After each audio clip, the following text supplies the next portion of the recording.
नमस्ते, मेरा नाम है जयलाल वर्मा और आप देख रहे हैं दादी माँ के नुस्खे उत्तराखंड। सबसे पहले आपका आप ही के चैनल पे स्वागत है। आज हम बात करने वाले हैं एक महत्वपूर्ण जानकारी के लिए। हो सकता है ज़िंदगी में किसी के ये बात काम आए। देखिए दोस्तों, बीमारी कभी भी कह के नहीं आती है। किसी को पता नहीं होता है कि बीमारी हमारे करीब आएगी, और जब आ जाती है तब उससे निकलने का रास्ता हम ढूंढते हैं। बहुत ही कष्ट भरा समय होता है वो। वीडियो पर आप बने रहेगा क्योंकि काफ़ी इंटरेस्टेड बात है। मैं अपनी दिल की बात आपको आज बता रहा हूँ, शेयर कर रहा हूँ, और ये जो बात बता रहा हूँ इन किताबों में लिखी हुई है। तो मैं उम्मीद करता हूँ ये जानकारी आपको बहुत अच्छी लगेगी। और मैं कहता हूँ कि ये जीवन में किसी के साथ ऐसा नहीं वक्त आए। यदि अगर ऐसा वक्त किसी के पास भी जीवन में अगर आ जाता है ना, तो उसमें हताश मत होइए, हिम्मत ना हारिए, बस डट कर उस समस्या का मुकाबला कीजिएगा। तो बात करते हैं आगे, और मैं आपको बताऊंगा कि बीमारी जब आपके करीब आ जाती है तो आपको किस तरह से उसका उपचार करना चाहिए, किस तरह से हिम्मत रखनी चाहिए, हिम्मत नहीं हारनी चाहिए। क्योंकि जैसे कि मैंने कहा कि बीमारी कह के नहीं आती है, और बीमारी जब मरीज़ को आती है ना, जब वो तड़पता है, परेशान होता है, कष्ट भरा समय जाता है ना, तो सबसे ज़्यादा तकलीफ़ जितनी बीमार को तकलीफ़ होती है ना, उससे कहीं ज़्यादा उसके पारिवारिक सदस्यों को होती है। उनकी सारी जो दैनिक दिनचर्या है ना, बदल जाती है। कब उठना है, कब सोना है, कब खाना है, हर वक्त मन में यही रहता है। ये बीमार जो है, ये हमारा प्रिय है, ये हमारे हृदय से था, क्योंकि इसने एक वक्त तो हमको अपने गले से लगा के इतना बड़ा जीवन दिया। आज इस जगह पे ही चला गया है, तो कैसे उभरे। प्रभु से प्रार्थना भी करते हैं, डॉक्टर के पास भी जाते हैं, नीम हकीमों के पास भी जाते हैं, कहाँ नहीं जाते हैं, हर जगह जाते हैं, लेकिन फिर भी उन्हें बहुत निराशा मिलती है, हताश होते हैं, उदास होते हैं। इससे उबरने के लिए मैं आपको बताऊंगा कि कैसे आप इस समस्या से उबरेंगे। समस्या आएगी तो वो रोग तो है ही है, वो तो जो आया है तो आ गया, उसको किस तरह से आप एक दृढ़ संकल्प के साथ उसे निपटें, उसके बारे में आपको बात करने वाले हैं। मैं एक पूर्व नौसैनिक हूँ, और नौसेना से जो मैंने अनुभव लिया और जो किताबों में जो अनुभव लिया, और जो मेरी दादी माँ और मेरी माँ और मेरे आसपास के सभी माताओं ने जो ज्ञान मुझे दिया और दे रहे हैं, उसी को मैं आपको शेयर करता हूँ। और ये सारी बातें आने वाले दिनों में आपके काम आएंगी। तो ज़्यादा देरी न करते हुए वीडियो की तरफ चलते हैं। दोस्तों, आज हम बात करने वाले हैं गले की तकलीफ़ों का। जो बीमार है, गले के बीमार है ना, जो उनका क्या भोजन होना चाहिए। गले की बीमारी तो कई चीज़ों से आती हैं, मैं उतनी दूर आपको नहीं ले जाऊंगा, लेकिन मैं आपको एक मुख्य बात बताऊंगा कि गले की जो बीमारी होती है ना, बड़ी असहनीय होती है। मेरा परिवार भी लंबे समय तक इस समस्या से जूझता रहा। दोस्तों, मैं आज गले के कैंसर की बात कर रहा हूँ। जब किसी भी मरीज़ को या आपके आसपास किसी व्यक्ति को ऐसा वक्त उनके करीब आ जाएगा, तो तब हमें क्या करना चाहिए। जी हाँ, मैं आपको बता रहा था, गले के जो कैंसर से पीड़ित मरीज होते हैं, उनका भोजन कैसे तैयार करेंगे, उनको कैसे खिलाएं। क्योंकि वो ऐसी स्थिति में होते हैं ना, वो कुछ खा नहीं पाते हैं। क्योंकि गला हमारा एक ऐसी जगह होती है जहाँ से खाना अंदर जाता है। जब वहीं से तकलीफ़ आ जाएगा तो खाना कैसे खिलाएंगे। इस वीडियो में हम आपको पूरी बात बताएंगे कि या गले के कैंसर के अलावा जिनको गले में तकलीफ़ है, फोड़ा हो गया, और भी तकलीफ़ होगी, जीभ में कुछ तकलीफ़ होगी, तो उनको कैसे आप भोजन देंगे। भोजन तो देना पड़ेगा, बार बार डॉक्टर के पास ग्लूकोज चढ़ाना हो तो ठीक भी नहीं है ना। तो यही हम बात करने वाले हैं। मेरा परिवार भी तकरीबन 10 से 12 सालों तक इस समस्या से जूझा। हम सेना में थे, इतनी जगह नहीं, हमारे पास इतना बड़ा घर नहीं हुआ करता था। एक छोटे से कमरे में हमने ज़िंदगी के 3 से 4 साल जो बिताए, और अब पूज्य पिताजी हमारे इस रोग के पीड़ित थे।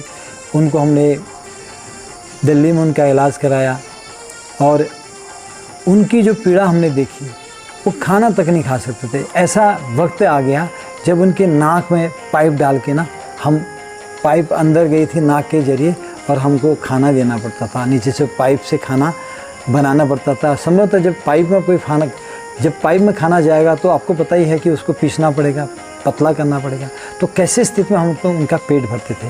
क्योंकि आदमी बीमारी से तो बाद में मरेगा ना, पहले वो भूख से मर जाएगा, खाना नहीं खा सकता है, उसको बहुत बड़ा सदमा होता है। तो उसको किस तरह से आप ज़िंदा रख सकते हैं। हालांकि हमने अपने पिताजी को बचा तो नहीं पाया,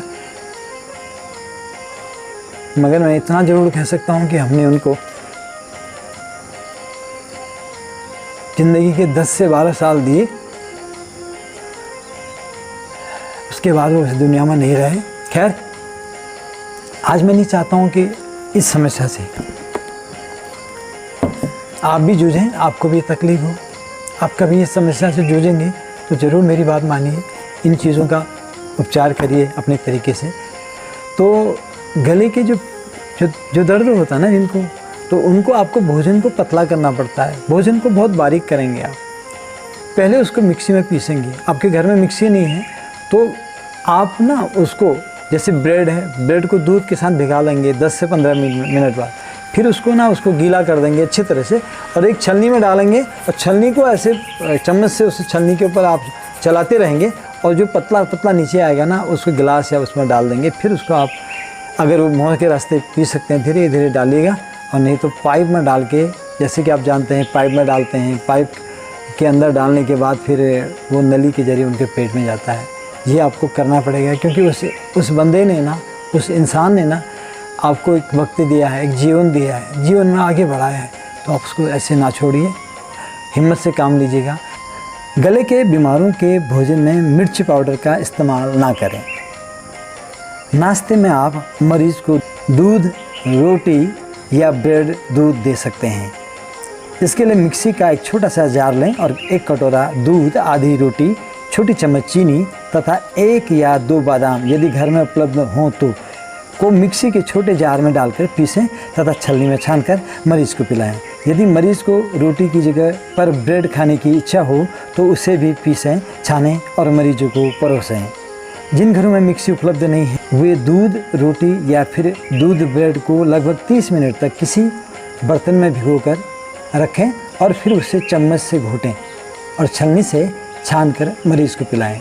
जब भी घर में दाल बन रही हो, दाल के ऊपर के पानी को निकालकर मरीज़ को पिलाएं।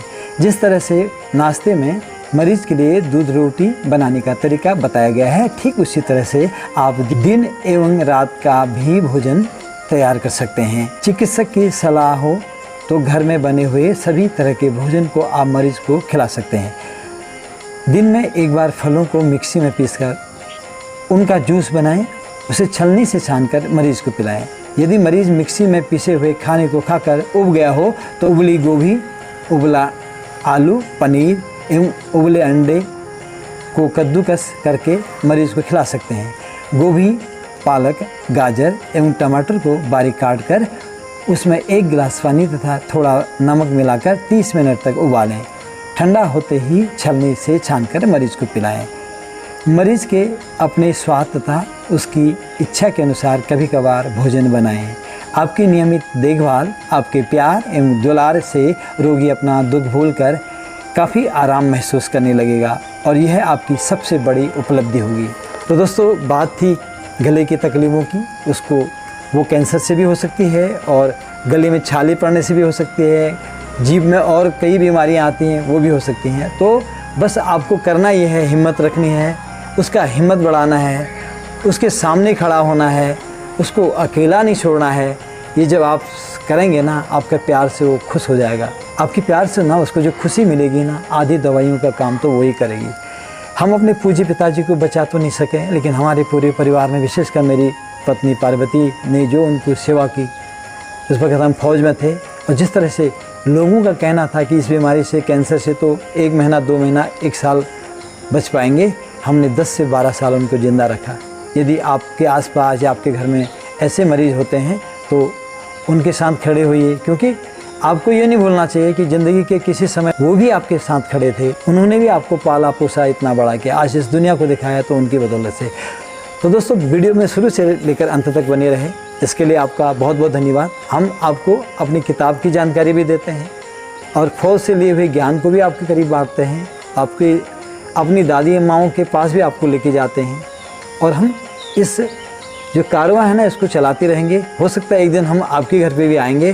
तो मेरा आपसे निवेदन है, अगर आपको लगे कि दादी माँ के नुस्खे आपके भीतर भी हैं, आपके घर में भी है, तो हमें बताइएगा। हम कोशिश करेंगे आपके घर पे जल्द से जल्द आने की।